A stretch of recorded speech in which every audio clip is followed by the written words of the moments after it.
This is thefilmdimension.com interview with Daniel Spencer. Daniel is a illustrator and animator. Daniel, good morning.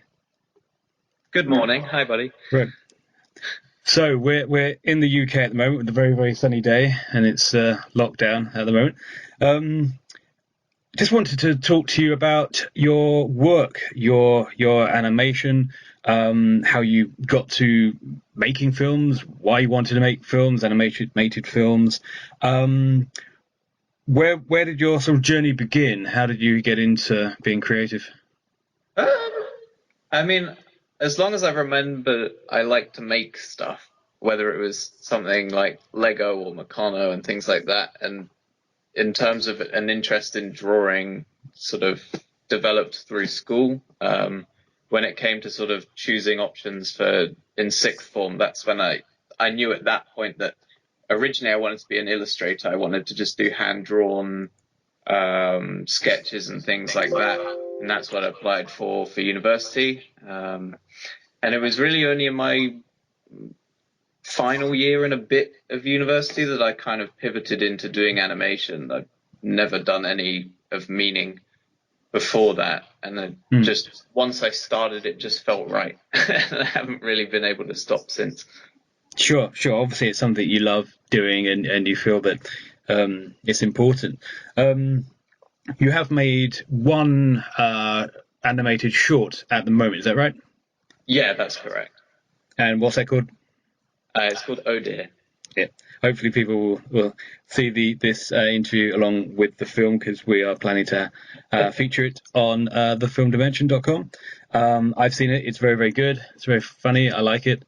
Again, how did you come up with that idea and that story? It kind of, in terms of the overall film, it kind of just fell together, because it's made up of a series of sort of self-contained little skits, almost like little sketches. And at the end of producing all of them, I just thought, I could edit this all together.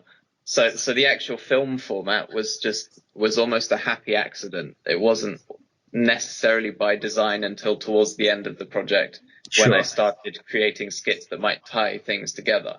Okay.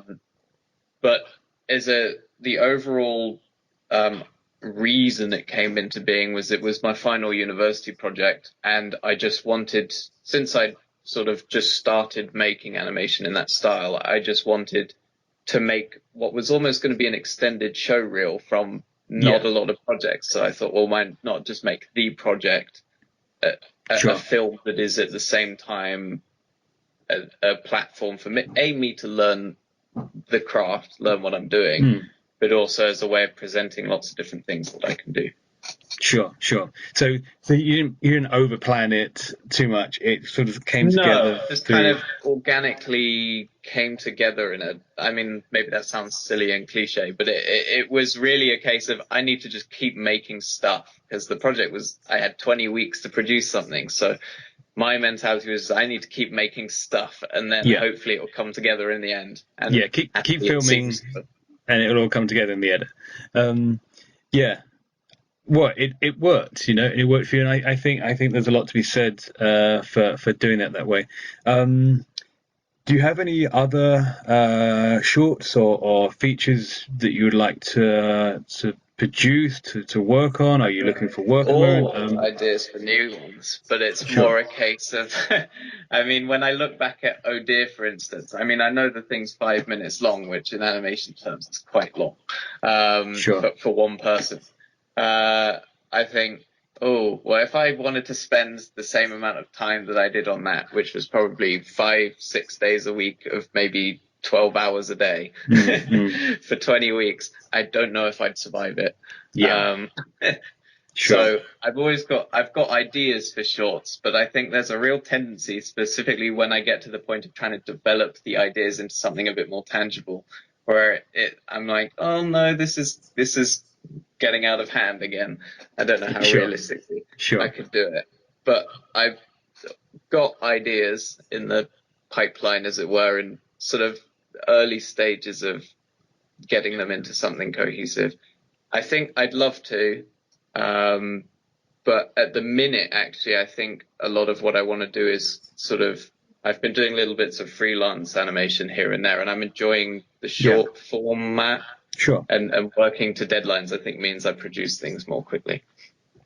Yeah, and also I think the other thing is that I feel that a lot of focus in terms of what I do needs to be on sort of the self-promotion side of things, or at least at this stage in what I'm doing. So I find it more helpful to make lots of little bits and bobs that are more shareable and usable on social media, lots of different character designs, and also in the process kind of pick up lots of new skills by doing new things.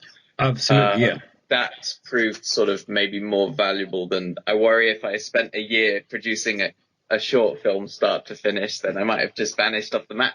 I get that. So collaboration and keeping sort of relevant and keeping seen from a digital footprint kind of way. Well, again, from you're relatively new to the whole world of animation and that sort of thing, particularly in the UK. From what you understand of it, from people you've met, worked with, went through university with, what's the sort of state of UK animation at the moment? Are we in a good place, not so good place? Is something coming through? I mean, I get the impression that it's quite a good place. I mean, I think the UK has always or at least for a long time, been in a very strong position for just the creative industry as a whole. And I think that animation goes through sort of ebbs and flows of where it sits in sort of popular consciousness. But I don't think that, obviously, if we're talking right now, I don't think lockdown's doing anyone any favors. No. Just based on personal experience and talking to people. But I think overall, I think it's probably in quite a good place at the minute. I don't know how qualified I am to make the assessment. Sure, but even if you've spoken to two people, there's no shortage of people excited about it and making things and doing cool stuff. So, do you think maybe that because this crazy situation we're in at the moment in May of 2020? Do you think there's going to be an explosion of projects coming out in 6 months or a year's time, that people right now are writing stuff and coming out with ideas, and then I'd like that. That would be a really nice outcome, I think, of perhaps not a great situation. That would be quite a nice, not resolution, but that would be something. I think benefit. If this time does enable people to create more stuff, that can never be a bad thing. So I hadn't actually considered that, but I like that idea. I like that. I'm an optimist, so I'm hoping that will be the case. But who knows? But maybe we'll see a bit of a renaissance of such. Okay. Lastly, I suppose anyone who possibly comes across this and thinks, I would like to do something similar to that. I'd like to get into animation and be an illustrator, or I'm reasonably good at art and I'm thinking about what to do. Any advice, tips for these people, possibly if they're slightly younger and think about doing A-levels, that sort of thing? Again, at risk of sounding cliche, the most important thing is 100% enthusiasm. I don't think you shouldn't hold on to a perception that you need to necessarily have a certain level of education in it to be successful, because you don't. I mean, I've done the university route, but I didn't study animation. So if we're looking at my work from an animation standpoint, technically it's not necessarily, I'm coming at it from quite a intuitive standpoint. I didn't study animation, and I don't think it's necessary to. The things that are necessary are to be enthusiastic and to have ideas. So if you've got those two things, I think you're most of the way there. And then in terms of learning, YouTube. Sure. Honestly, if you're trying to learn animation, then the best resource I can recommend is YouTube for tutorials. Join forums, just talk to people, because I think that you learn a lot more through that sort of community learning than necessarily, just trying to make something work on your computer for hours. Yeah, yeah. No, I think that's very, very good advice and absolutely true. Daniel, thank you very much for your time today. How can people contact you, find you, see some of your work other than what they've already seen, hopefully, on Film Dimension?